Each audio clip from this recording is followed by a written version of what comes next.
बदरा घन घन घोर कार छाए बदरा धमक धमक तुझे बदरा के डंके चमक चमक देखो बिजुरियां चमके घनन घनन गिर गिर आए बदरा घन घन घोर कार छाए बदरा धमक धमक तुझे बदरा के डंके चमक चमक देखो घनन घनन घन घनन घनन घन घनन घनन घनन.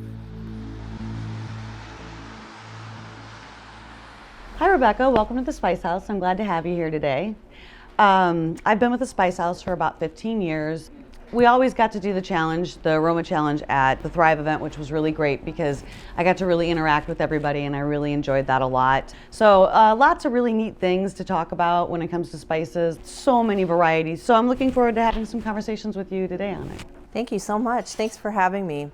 I'm really excited to be in one of my favorite shops in Chicago. I love the Spice House and have shopped here for many years. So the past few years for the Thrive event, I've organized the Sugar Rush, which is super fun and been a really popular sort of end of the night thing.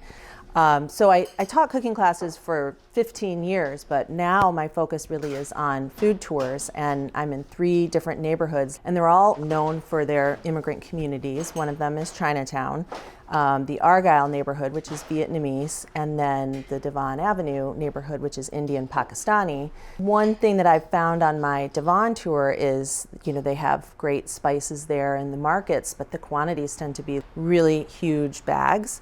And that's sort of something that most American home cooks, it's more than they would need because, of course, freshness is really important. Speaking of freshness of spices, we do grind a lot of our spices in-house. I mean, you're getting it as though you've just ground it in your own home. So you know that it's not sitting on a shelf. You know that it's not already 6 months old when you got it. Right. And I tell people that all the time on the phone because they're like, well, I've had this for a year. And I say, well, shake it up, smell it. Yeah. Does it smell like it's supposed to? Then use it. I'm not going to tell you to go out and replace your spices if they're not bad. And spices never go bad. They just lose their scent.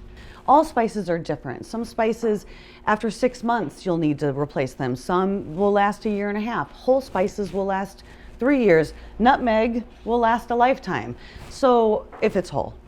Yeah. Right, because of those essential oils are so volatile. And once you grind them up, you're kind of, they're exposed to the air, and so you want to use, especially the ground spices, you want to use them up. The oilier the spice, the quicker it'll lose its scent due to that evaporation. I've always loved buying my spices here. One of the big reasons is that I can get the quantity that I want. I might not be using certain spices like cardamom every single week or ground cumin or coriander, so I like having that flexibility to choose my amount. But the other thing is I know it's going to be really fresh here. You have a good turnover, you're always busy, you're getting everything in fresh, you're blending, your spice blends fresh every week. People will even talk about being on the streets and being able to smell everything here. And people think that we've got our exhaust fan to get people to come in. But really, if we didn't have an exhaust fan in here, all of the spices will linger in the air and everyone would sneeze constantly. Well, when I went to India, I wanted to see what spices looked like at the source. So we specifically went to Kerala, which is in the south, where you can see cardamom growing and, all the Indian spices. But the one that surprised me the most and really kind of captured my heart was nutmeg. It's just such an impressive spice. It grows on this tree and it's in this outer shell. And then inside of that is mace, which we have some of here, dried. But the mace fresh is bright red surrounding the nutmeg, which is inside of that. I mean, it's just this multi-layered, incredible spice, and it was so cool to see it at the source. We joke here a lot about the nutmeg, and I'm always like, well, who's the first person that cut this open and didn't just eat the fruit and throw the other away and then realized that they could grind the mace, and then this crazy nut that if you hit it like this it would never break, but once you grind it like that it's soft. It just totally softens up. People are often like, well, how do I grind this sort of almost wood rock hard spice? But you can use just a microplane like this, or Microplane sells this cool spice grinder that you can put the nutmeg in, and then you have it fresh just exactly for the quantity you need. What are some ways that you like to use nutmeg? Because it's this incredibly versatile spice that we see pop up all over the world, really, in different dishes. It's one of those things that's like a secret ingredient. The same with cumin. Cumin is a secret ingredient in things that you'd never even think of. And so whenever I smell the nutmeg, instead of first thinking of eggnog, I think of Swedish meatballs. And so then I'm always like, oh, now I got to make Swedish meatballs. They're so good. So one thing that I noticed over the years cooking with Indian home cooks and studying this is that, you know, many Indian home cooks will blend up spices unique to specific dishes, so they don't rely on things like curry powder typically. But even though Indian cooks don't use curry powder that much, you see curry powder all over the world in different dishes in the Caribbean and in Japan and in Malaysia. And your sweet curry powder at the Spice House is my go-to. But sweet is kind of a misnomer because there's nothing sweet in it. So tell me about that. Sweet isn't necessarily a sense that it is sweet, like take paprikas, for instance. We have a smoked Spanish sweet paprika and a smoked Spanish hot. Sweet is just letting them know that it is not hot. So it's really just a distinction. There's nothing sweet in spices when they call them sweet. And you do have a hot curry powder, which is spicy. And so the sweet curry powder works well as an all-purpose curry powder, I've found. So I would love to see how you blend the spices here at the Spice House. I know you've got a place where the magic happens, so let's check that out. All right, so here's the blending room. Come on in, I'll show you the blend we got in here. We basically lined up our sweet curry blend to show you. They're always so pretty before you blend them. So do you think that you can identify the different spices for me?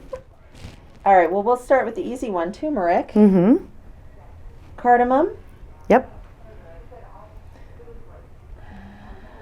Coriander. Nope. Coriander. Yep. That looks a little light to be cumin. It is a light to be cumin. Too light. Cumin. Nope. Cinnamon. Yep. I don't know what the white stuff is. Arrowroot, yeah. Just for consistency. Yeah. Chili. Cayenne. I don't know. You'll have to tell me. Clove. Cumin. Fennel. Ginger. Fenugreek. And I think that's all of them in there. They look so pretty all together. Like a Zen Mosaic. sand garden. Yes, yes. So then we just blend it. So this is what we do every day. Every blend we have, we developed and we hand blend at the Spice House.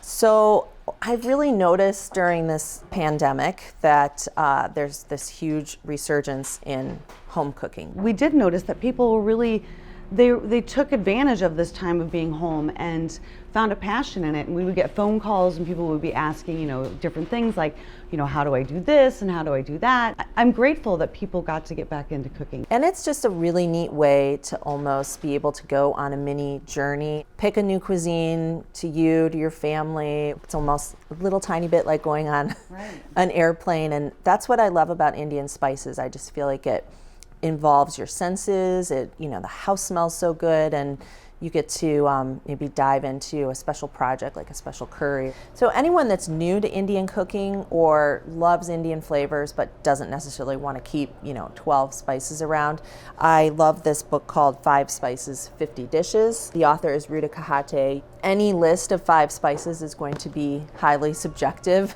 but for the purposes of the book, she's using cumin, coriander, turmeric, black mustard seed, and a hot chili powder like a cayenne, like a straight chili powder.